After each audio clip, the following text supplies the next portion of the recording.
Welcome to Behind the Line, where we pull back the curtain on the challenges facing first responders and frontline workers. The work you do is unique, and so are the stresses that go with it. Join me as we tackle key issues to reduce risks for burnout, and as we work to support you in doing the job you love without sacrificing being the kind of person you want to be. Hey there, and welcome back to Behind the Line. I'm your host, Lindsay Foss. If you're new to Behind the Line, what you should know about me is that I'm a clinical counselor specializing in trauma therapy.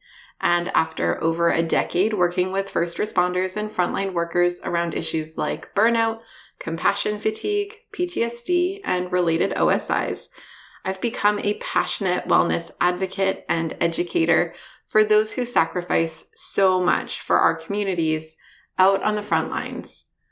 Behind the Line is a place for us to talk about the real life behind the scenes challenges facing you on the front lines. I created this podcast with the hope of bringing easy access to skills for wellness, allowing you to find greater sustainability both on the job and off.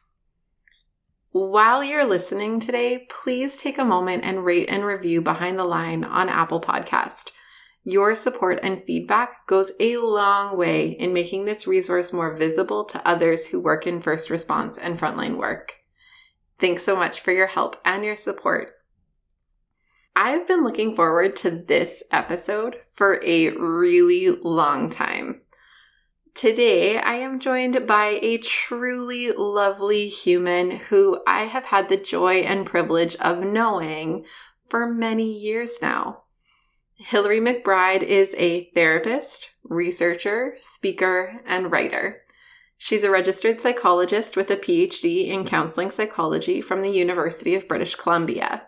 She enjoys working with adults struggling with anxiety, depression, self-esteem, body image, life transitions, mother-daughter relationships, and perinatal mental health, including birth trauma.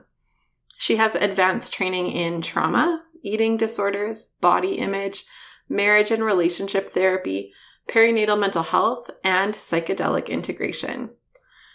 Hillary is the author of 3 books, including Mothers, Daughters, and Body Image, Embodiment and Eating Disorders, and The Wisdom of Your Body.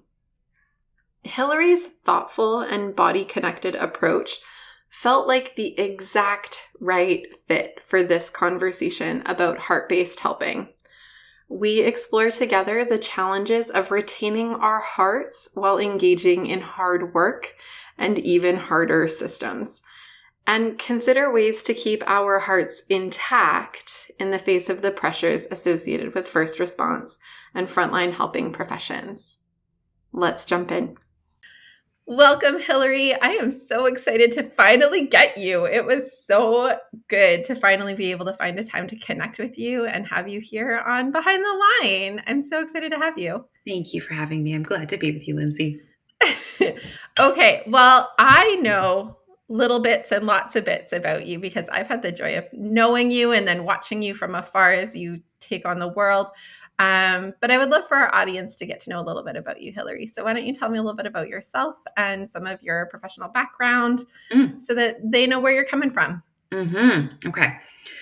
It's easier to identify in some ways the professional clinical background pieces because they fit nicely and neatly in boxes. Into a box.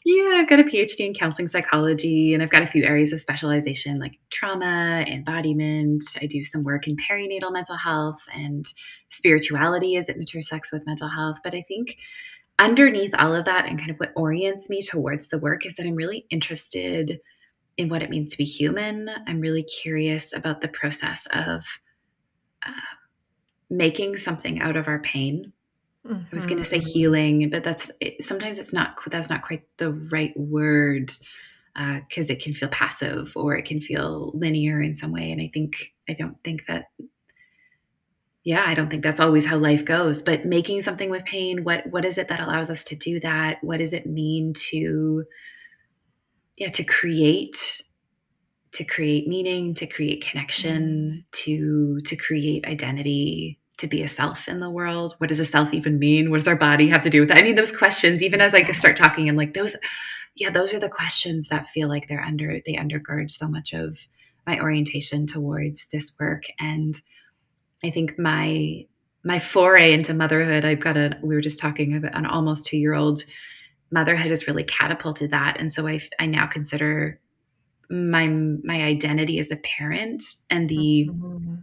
joy and stretching and complexity of being with a life that is emerging right in front of me, I think really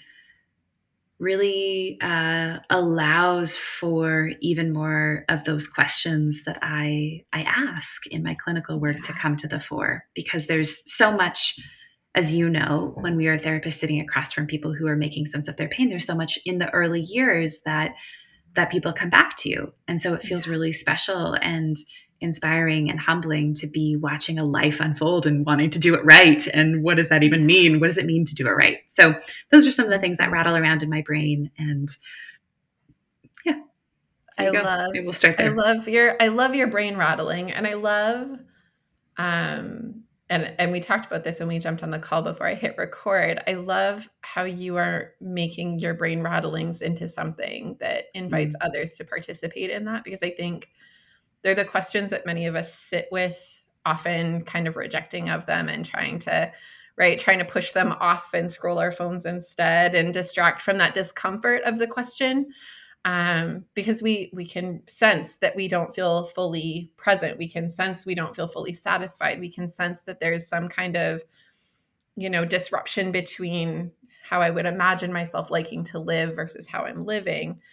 But all of that's so uncomfortable to try to figure out and sit with and sort through. And so I think a lot of us do this like hand up and wallet out. And I think it's so valuable when we have people that are willing to sit really openly and curiously with those questions and then provide some of that like mind rambling to us to kind of go like, oh, I actually feel that in the depths of my soul. Like I feel that when I read it, when I hear it, when I interact with it. And I love so much of the work that you're doing that exposes some of those questions and invites people to join into those questions with you in a lot of different ways. Mm. Thank you. Thank you for saying Mhm. that. Mm. I feel like it is a great segue into our topic, because I think Okay. so much of what our audience struggles with is being these very genuine, authentic carers, right? These people who have a heart to genuinely enter the world and make a difference. And like shaped by lots of different things, I'm sure, right? And if we heard each person's story, it would be a little bit different. But there's this like effortful wanting to invite the ability to care and show care to others. And then being in work where that often feels like it brings a lot of pain with it, and often pain that I think people aren't even really expecting. Right? I thought I would just go and I would help and I would make people feel better and it was going to be so good. And instead, what I'm finding is I'm hurting for it. And so I'm curious, as you work with people and as you speak with people who are in helping kinds of professions, like what do you notice about what gets in the way of helping them or allowing them to stay genuinely in that heart-based, authentic kind of place as they do that work over time? Mm-hmm. Yeah. Two things come to mind. The first thing is, I think that although many of our professions allow us to find a way to express the quality of longing and caring that we feel inside for others, and that meaning orientation to the world of offering something, and how rich that can be for us to receive something in return as we offer. I don't know how many of our caring professions allow us to show up as full humans. And so there Mhm. is like this outpouring and output that's allowed, but there isn't always a paradigm for showing up as fully ourselves, as in a kind of embodied way. And I think that reduction of the self to a kind of transaction where we are outputting and we are caring, but without allowing ourselves to be impacted, without in a positive way, without allowing ourselves to be fully there as a body and articulate that to the people that we work with. I think that reduces us down. I think that inhibits in some way the restorative elements of the work. So even like for me, choosing a therapeutic orientation, which allows me to track my own body and suggest that that's a necessary function of me doing the work to stay in myself, means that I am not overly preoccupied with the other person in a way that disavows my own bodily knowing, and makes use of it in the clinical work as a means of helping a person connect to themselves more by tracking myself and maybe even self-disclosing about that, to say, wow, when you said that, I noticed my heart sunk in, and I actually need a minute because this is really big. And I'm wondering if you can feel the bigness of that too. Like saying something like that, or again, another example would be, I am noticing, I said this a lot when I was a new parent coming back to work. I'm working from home. I have noise canceling headphones on, and I'm a new mom. And sometimes, like, I'll have a milk let down when my baby's crying in the other room, and I don't even know that that happens, right? That she's crying until my body is telling me that she's crying. And so I just want for you to know that if I seem a little distracted, I might be. But you can name that to me if it's happening, and I'll probably name that to you, like, hey, I was distracted. Can you say that again? Right? And there's something about allowing myself to be more human in the work that means that I don't have to shut off the resources that also accompany the hard things, because that's such a big part of my clinical work is, and I would say kind of the thrust of my work in general, my public work, to say that embodiment is hard because it means that we feel the hard things, but also then we get access to the really beautiful resourcing things like our courage and our strength and the sense of pleasure and joy that we feel in our bodies that helps us hold the hard things. So I mean that inside of session and outside of session. So that's my first thought is, can we as a discipline in the helping profession allow for more of the person to enter into the work? Can we create theories of counseling or theories of helping? Can we make room for the person of the helper to be fully themselves, again, in a clinically appropriate ways in the work? And then I think the other angle of it looks less at kind of the systemic issues and more at maybe some of the intrapsychic or the intrapersonal qualities of what makes this hard. And I'm thinking about the clinical literature that looks at compassion fatigue as the cost of caring, right? That there is a toll on over caring. There's a cost of over caring, and so when we might look at that clinically as therapists and say, okay, why are we over caring? Like, what's going on for people that we are over caring? And yes, there's systemic things, which I mentioned in kind of the first point. Like, we might be overtaxed. We might not be allowed to be our full selves. But then there also might be something for us around not knowing how to titrate care, sometimes working harder than the people that we're with, working, trying to save people in save systems. And so when we look at what is so exhausting about this, why we can feel so depleted and why it's so hard for us to do this work, there might be things inside of us that don't allow us to know when it's time to stop.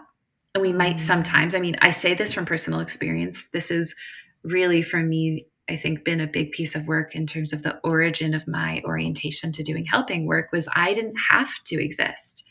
I didn't have to ask myself questions about what's happening for me when I could be preoccupied with asking other people what's going on for them. So it worked for me to overcare as a means of escaping from myself. And when we ask the question about what do I get from overcaring, right? We might be surprised to realize that it actually works for us sometimes to escape our own inner experience. And for me, it went from, if I help people, then I can experience myself as good in the world. And I have some proof that I'm not a waste of space, that I don't have to carry shame. These were things that I used to really feel and believe about myself. And to be a helper was like a fix to my own chronic shame internally. And that leads very easily to kind of compulsive overcaring as a means of earning worth. Totally. Well, and I think there's this version of a conversation that can really easily be distilled down to that, where we kind of go as private practitioners, especially, who have the capacity to maybe make different choices about our time and how we spend it, that the over hyper kind of functioning, over caring place probably does have some amount of motivation in some of our own discomfort in asking some of those questions of ourselves.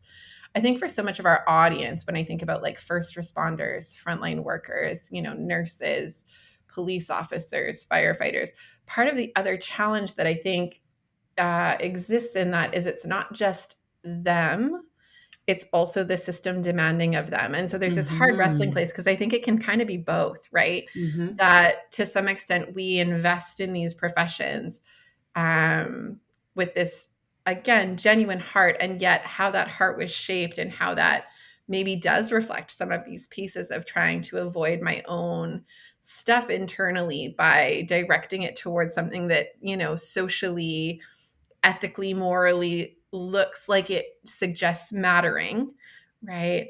That's this one piece in that. And yet also we are likely to be over demanded of. The system will never stop calling out because we're short staffed. There will never Mm-hmm. stop being opportunities for overtime because there is such high degree of need. And so what do you imagine that looks like to try to balance when the demands aren't just coming from my own internal desire to separate from myself, but also from these systemic invitations to continue doing that, and that it's really welcomed, right? Like, we'll pay you double time for that. We will reward it if you would overwork, please. Mm-hmm. Mm-hmm. And your question is, what do you mean? How do we balance? How do we balance Yeah. what? So I think just that piece of like, so when the demand is placed externally, Mm-hmm.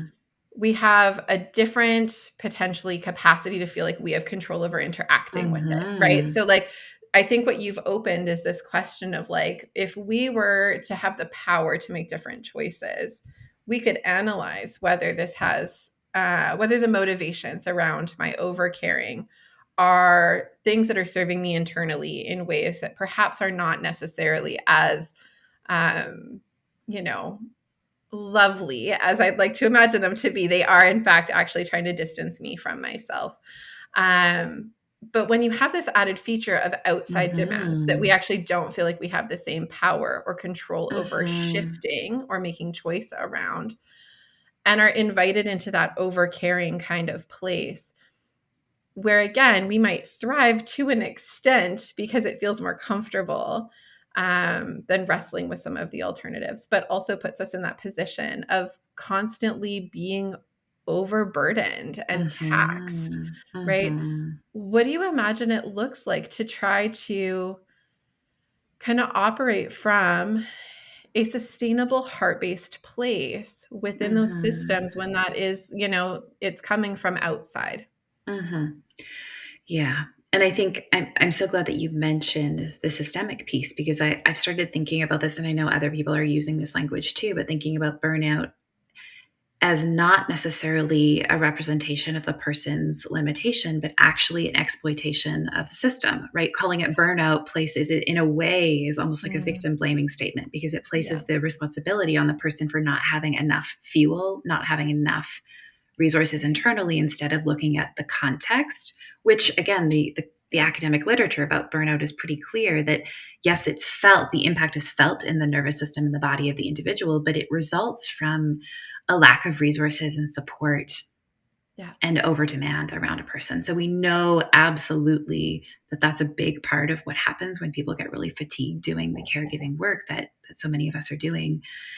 And so I think, it's an interesting thing to think about in relation to my first point. Again, I don't presume to solve all of the problems systemically because I think we need to Yeah. be able to speak up and advocate for ourselves and join together and care for each other and recognize limits and things like that. But is there a way to be even more connected to ourselves and articulate that in the context that we work in? And bring, Mhm. I think this is what you're asking, how do we bring our whole selves and our whole heart into those situations? I'm reminded of Joan Chan's work. She's a physician in Ontario who's created a project called Healthcare Human. And the idea, she's working primarily with those in healthcare and physicians to say, like, yes, I know that the burden is overwhelming and there are actually ways to change, but you need to be able to access this kind of fortified ego strength internally to resist some of the temptations of money, resist some of the temptations of pressure from peers. And again, that comes back to that our internal working model. What do I have to know about myself to be able to say to my boss, I can't work that much. It actually won't work for me. And here's the cost on me. And can I actually tell you from a place of connectedness to myself, here's what it's doing to me. I need you to know. And what does it mean in order to be the one who's perceived perhaps by colleagues as being less effective or weak or letting the team down, to protect our bodily knowing that something is too much? That takes an incredibly resilient resource self to be able to say, I can't do something. Yeah. Right? To be able to flip the script and say that's not us dropping the ball. That's not, moral weakness. That is us actually respecting the value of who we are. Another person whose work comes to mind is Trisha Hersey in the NAP ministry, and this idea that when we are resting in a capitalist, overproductive society where we are treating people like commodities, treating bodies like objects, right? So much of our healthcare system is objectifying, not in a sexual way necessarily, but in a way that reduces us to a thing that's useful for the purpose of caring for others. Her work has been really instrumental in recognizing that rest is an act of resistance, that to say no and to stand in opposition to the hustle, to allow ourselves the pleasure of slowing down, is actually a way that we stay connected to ourselves, but it is the thing that puts brakes on a culture and on a system that treats people like commodities. And so when we are connected to ourselves, this comes back again to so much of my work around embodiment, when we are listening to our bodies and listening to when our bodies are screaming, you have to stop. When we are listening to our bodies and making space for that, I think that it naturally interrupts systems that are unsustainable, but I think it also offers a witness to those around us who might have forgotten how to listen to their bodies. And when we are all collectively listening to our bodies, I think we create systems which allow people to be more human instead of more objects. Oh, Hillary. There is so much good in that piece. I loved a word you chose in that. It hit me, and it was the word exploitation by the system. And I don't know that I've ever used that word to describe what I see happen, but it is 100% the word that describes what happens. And I'm so glad you brought that word to this conversation. And I think so. Before this episode goes out, we'll have just finished a series that is a kind of book review of Brene Brown's Dare to Lead. And the framework for that conversation was really this piece about so often the people who rise up through the ranks in these kinds of systems and end up in positions of leadership are not necessarily the people who would be best at leading. They're often the people who are great at controlling, great at reducing things to meet budget line approval, right? Like they are very often the kinds of people who toe the line to systems that really do want to reduce us down as commodities and just demand more of our time, as if we're never ending resources. And when people are burnt out, when they do go off on leave, they seem almost expendable. We'll just get a new cohort in and we'll train them up and we'll do the same thing all over again. And so I value so much this idea of what it looks like to remain connected to our bodies, or potentially learn to be connected to our bodies for the first time ever in our lives, because I also don't know that our culture instructs that particularly well, and maybe we circle back to that in a minute. But to remain connected to our bodies is what allows us to then have those conversations and to be leaders who really hear people and who don't invite more of that hustle culture, who do adapt the system to reflect the people that it represents. And I think the hard part is that those roles, those positions of leadership, often don't seem to want that kind of person in those places, right? Which I think is like the really hard tug of war that I experience in this work supporting first responders, is having these beautiful, incredible people who really do have great hearts be in systems that just squish that until it feels like they can't exist in it in order to still have a heart at all. Right. And I think that it's where I continue. And again, I don't pretend to have any answers for all of the things either. I just hope we can have the conversations and name some of it so that people don't feel like they're lost in the weeds, feeling uncertain about how they got here, if it's normal or all of the things. And I so value you bringing some of these pieces to the conversation. There's a lot to sit with. I wonder, as a bit of a redirect, you've used this word embodied a bunch of times in this conversation. And for those for whom that word doesn't feel like it has clear meaning, can you outline a little bit about what you mean by that and what it looks like for us to be embodied, to be in relationship with our bodies as part of how we experience our world, so that we can maybe offer a bit more clarity around that piece? Yeah, many of us have probably heard that word colloquially used to think about what, a person who represents the ideas that they stand for, that person, that therapist really embodies the compassion that's, at the heart of that theory, or that faith leader really embodies, justice as an orienting principle to the world.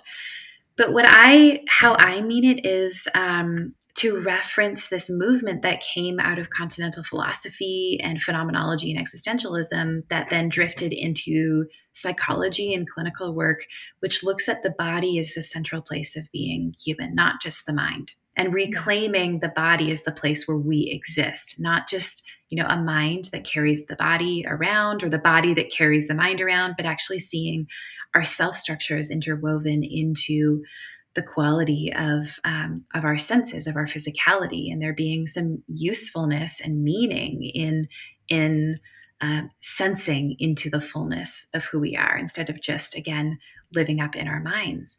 And the clinical literature about embodiment is really clear that embodiment is a kind of a bidirectional dialectic of sorts, that we are mind body internally. And in fact, there's not really a clear distinction to delineate the two anymore. We know scientifically that mind body is actually a process that results in the felt sense of self, but that interoceptive attention to what is it like to feel ourselves as a body is dramatically impacted by the social context around us. It's always what's happening inside of me and my felt sense, but then also what's going on around me. What do the people around me and the culture around me say about being a body? And we might find that in certain cultural landscapes, and I mean, let's just say, our family of origin, maybe very safe to be a body because we felt like we could play and jump and run and listen to our bodily cues. But we go into the world and we are gendered in a certain way. We go, maybe for people socialized into manhood and boyhood, they go, oh, no, don't feel my feelings, disconnect. Or you've been in a faith community that has said, don't listen to your body, don't trust your feelings, don't listen to your sexuality, don't listen to any cue inside. It's bad and needs to be mistrusted. So there's lots of different contexts that we can be in that result in different felt experiences of being a body. And sometimes when we spend a long time in one context and the context says, don't trust yourself, or there's trauma there and it is too overwhelming to be connected to ourselves, when we are in that context, we become, in a way, disembodied. Mind you, disembodiment, I think, doesn't ever really exist, in the sense that we're never actually just a mind. We're not kind of in the matrix where a mind is plugged into something else and our body is the meat taxi. Our body is always there communicating, and we just have to go to great lengths sometimes to disconnect from that. But to become embodied again, to feel ourselves as a body, often takes a little bit of time and enough relational safety, or enough content of a kind of secure container for us to be able to practice creating in this little context again some courage as we touch back in on what it feels like inside of us. And when we learn to do that in our adult lives, and we can reconnect with what does it feel like to be me, then the beauty is that we can begin to take that into many other places, including maybe some of the workplace spaces where it feels really hard to be a body, because we might realize, okay, within the safety of my therapist's office, I can begin to touch in on that felt sense of, the rumbling in my tummy, or the tightness in my chest, or the realization that my muscles are contracted pretty consistently. I can start to notice that and work with that. And when I have enough of a repertoire of my inner landscape, then I can begin to notice, wow, when that policy came out at work, I felt like a gut punch, and it made me realize, like, that's unsustainable for me, and I feel scared, and I don't know how to do that. And maybe then I can do something with that information. But it's not always that in the most oppressive context that's where we learn how to feel into our bodies. It's often the places where we feel safe enough to risk, to sense again. Yeah. That was a great instructional. I think that there's some really hopeful pieces in that. And at minimum, I think it's actually also a really valuable way that we walk around our world, right? Like, I find some of the most impactful work I do is kind of this psycho-edy work, which is funny because I think in therapy that's kind of discounted as like not the depth work, right? That really matters. And yet, when I explain to people, like, this is how your brain works. And not only is this how your brain works, this is actually how a lot of people's brains are working around you, right? So, like, how your brain is autopiloting some of these things and it feels not in your control. Equally, that boss at work that you think is a total jerk probably has a similar brain thing that's doing just its own version of a thing. And so, as unreasonable as they may seem, they're also just products of some of these patterns and expressions of those patterns. And it's always really powerful because it gives people a lens to look through that kind of like depersonalizes it a little bit. So instead of the story being about how, like, I'm so broken, I'm so shameful, I'm so this, that, and the other, that person's so terrible, that person's so awful, that person's so hurtful. It's like, no, my brain, my experience is bumping around in here trying to figure it out. And their experience is bumping around over there trying to figure it out. And we just happen to be like bumping into each other in ways that are not very comfortable. Right. And when we can name that, we can interact with it differently, right? Like the capacity to have awareness of these pieces is powerful. It's meaningful in allowing us to have a different capacity to do something with it rather than just feeling like we're victimized by it. I am just in the passenger seat to what my brain is doing with no conscious awareness of what's going on or why, and I feel helpless to direct any of it.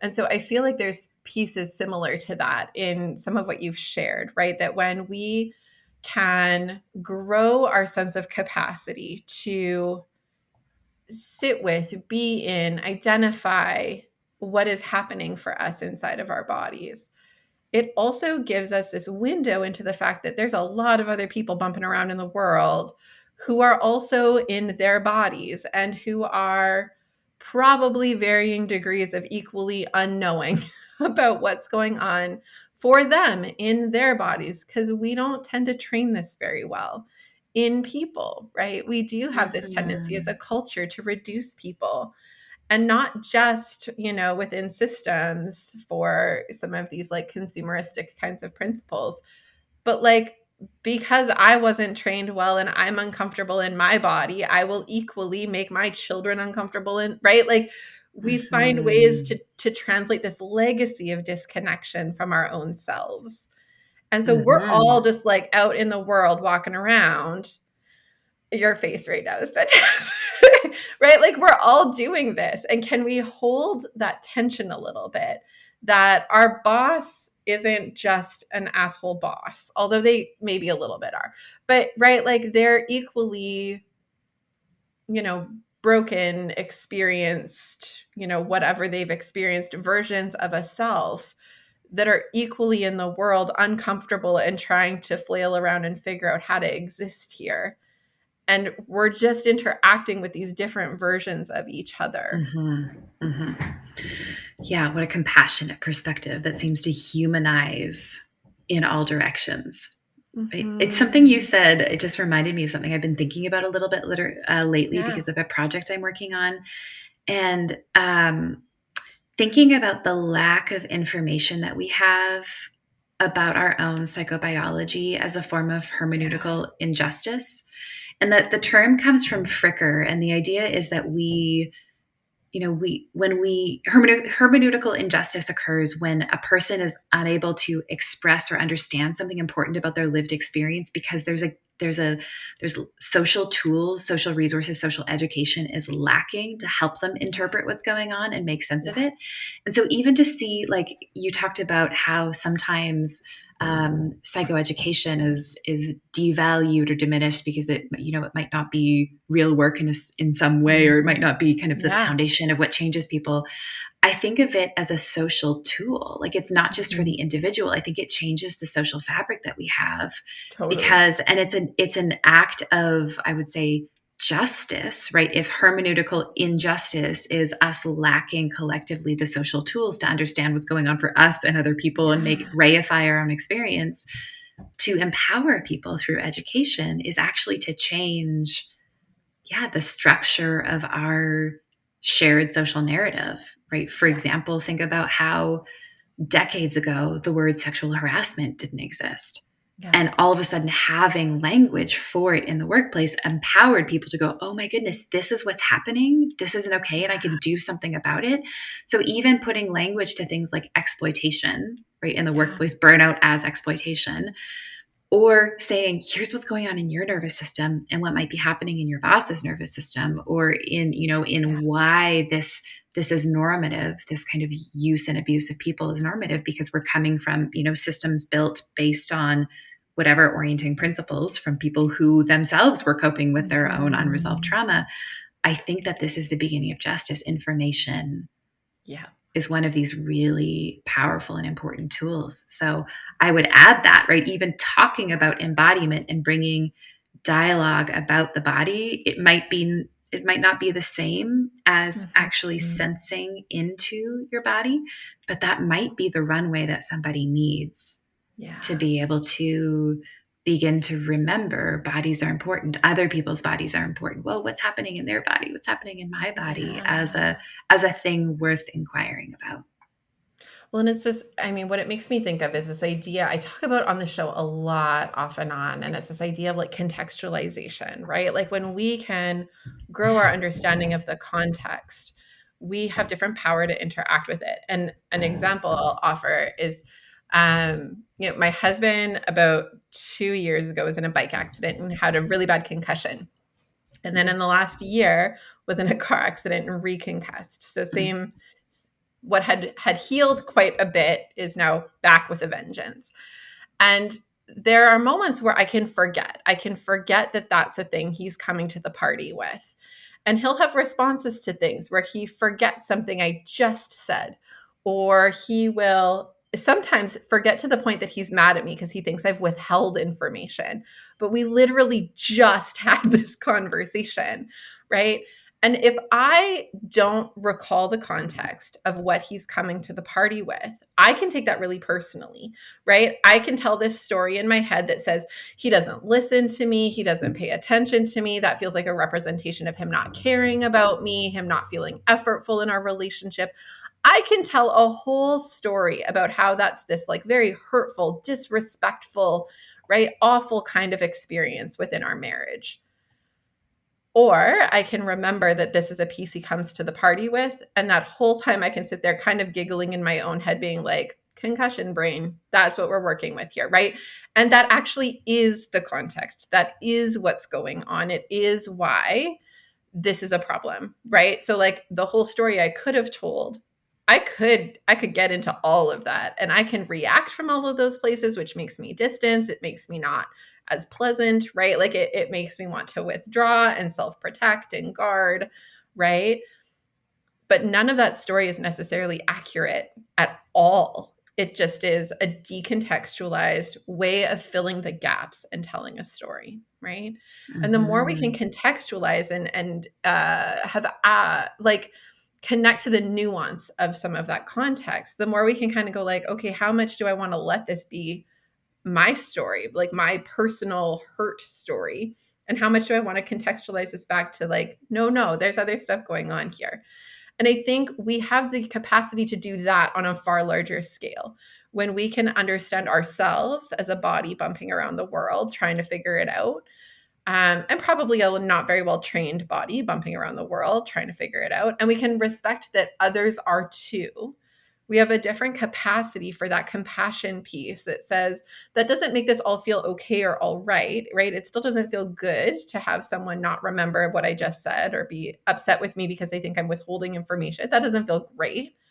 But I can understand it through a different lens that allows me to interact with it differently. So instead of interacting with it from this place of like, but I just told you, right? Like, and getting escalating, that we can come back to it with like, I get that for you, this feels like this thing. And right, I do feel like I shared this. Here it is again. It's okay, concussion brain, right? Right. Can we have similar capacities to see ourselves within a broader context that is not just this interaction and this moment and the story we tell ourselves about that there may be other versions of a story. And that when we hold this piece about embodiment as part of that story, that we have this different lens to see people through that says, right, you're just human too. And you are equally probably not very well trained at reading your body. And we're both in a system that actually really invites us to suppress a lot of our body. Right? That Like I feels think like about, that yeah, will go be ahead. such a key. I'm just affirming like what you're saying, that Yeah. remembering that will be such a key in terms of us having compassion for ourselves and longevity in a system, compassion for other people, and maybe even beginning to change systems. Yeah, totally. What were you going to say?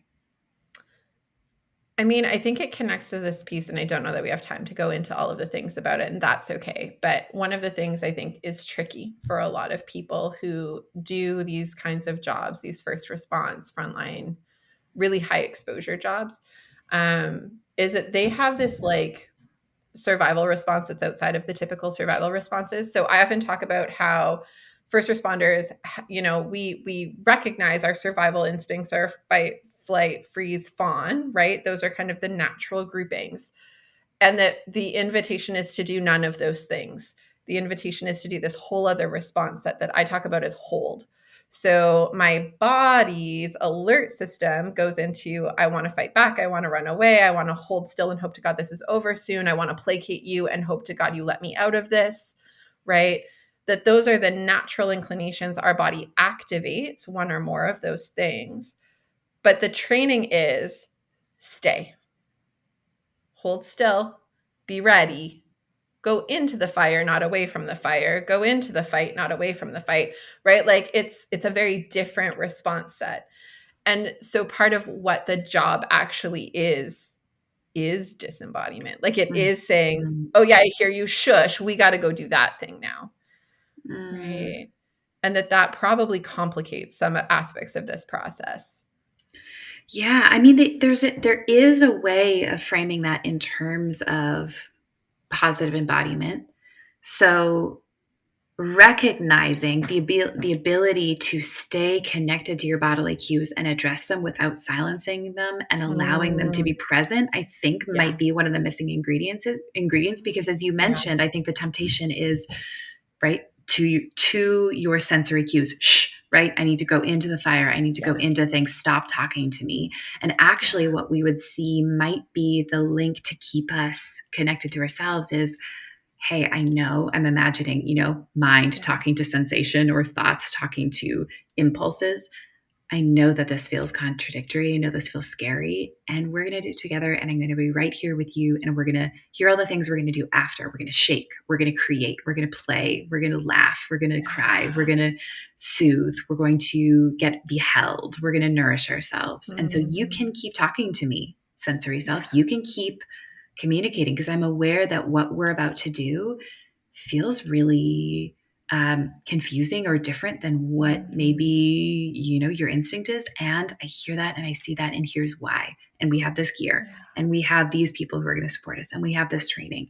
And so the ability to notice those things and still connect to them and honor them and provide ourselves with the solutions and resources might actually scaffold retaining embodiment in situations that would otherwise be disembodying. But it takes more labor on our part to say, you can keep talking to me, bodily self, right? You can keep saying those things.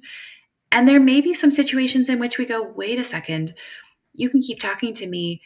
And what you're saying is that this risk far outweighs the training I have. This risk, I'm going to need a lot more space to come back from. This situation I'm heading into is too costly. And I'm going to need some extra resources on the other side. Right. I think that might be part of this, is when we are connected, then we might also be more aware of what we need. And we might be able to ask for that clearly before it's the need is overwhelming us. I love that so much, Hillary, because I think you've totally named it. And I love the structuring of that as this, again, intrapersonal relational dynamic, right? I often talk about similar kinds of concepts, different language, but similar concepts in terms of, can we say, yeah, I see you, right? Like, I see you there. I see you, right? That part of me that's showing up in this way at this time. I see you there. And I know why you're there. I get what you're about. But this is a different time. This is a different place. This is a different situation. And so while I hear you and I, respect what you're bringing here, because I get that you've been through a thing, this isn't the same thing. And I've got you. I'm going to do this, and I'm going to help us get through this thing that you're worried about. Right. And so, like, I love that we are in relationship always, including with ourselves. And I love this piece of adding body as, a part of self that is informing and instructing and voicing and, right, like, sharing. And can we be in relationship with that piece of us in all of the same ways we would want to be in depth relationship with other people in our lives? Solid note to end on, Hillary.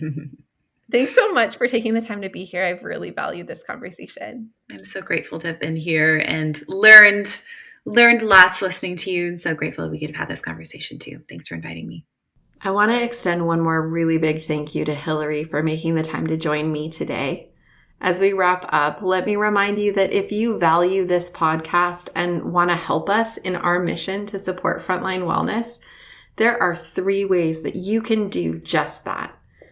First, rate and review Behind the Line on Apple Podcast or wherever else you might be listening. Number 2, follow me on social media at Lindsay A. Foss and engage with me and this amazing little community that we're building there. Every time that you like, comment, and share our posts, you help us to spread like wildfire thanks to the magic of the algorithm. And last but not least, share this resource and our other resources with those you know. If you would like a poster or info cards about the podcast for your workplace, send me an email at support@thrive-life.ca. Know that we can be found online on our website, on most major podcast platforms, as well as on YouTube. We make all of our resources available to you because the work you do matters. But more than that, you matter. And we want to make sure you have what you need to keep up the good work at work, as well as in your real life outside of work. So use it and share it. And until next time, stay safe.